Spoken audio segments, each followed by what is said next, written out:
এবছর দেবালয় ভাতৃসংঘ 85তম বর্ষে পদার্পণ করল বাসন্তী পূজা। আর এবারে তাদের থিম ছিল জাপান ও থাইল্যান্ডের বৌদ্ধ মন্দিরের আদলে কাঠের তৈরি মন্দির। আর সেই কাঠের তৈরি মন্দির সেরা শিরোপা ছিনিয়ে নিল এবছরের বাসন্তী পূজায়।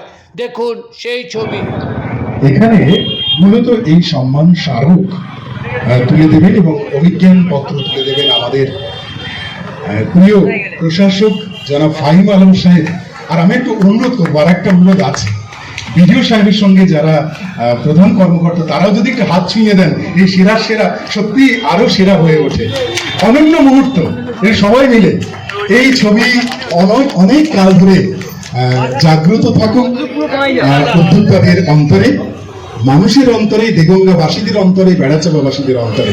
দেবালয় ভ্রাতৃসংঘ সেরা মণ্ডপ সজ্জার পুরস্কারে পুরস্কৃতের কথা যদি একটু বলে, একটা দুটো কথা যদি বলে।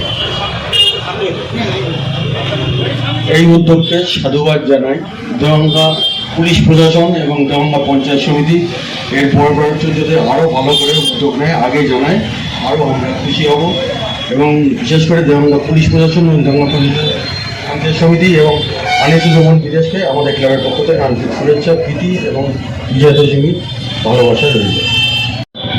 উপস্থিত সবার জন্য জানিয়েছেন উদ্যোক্তা।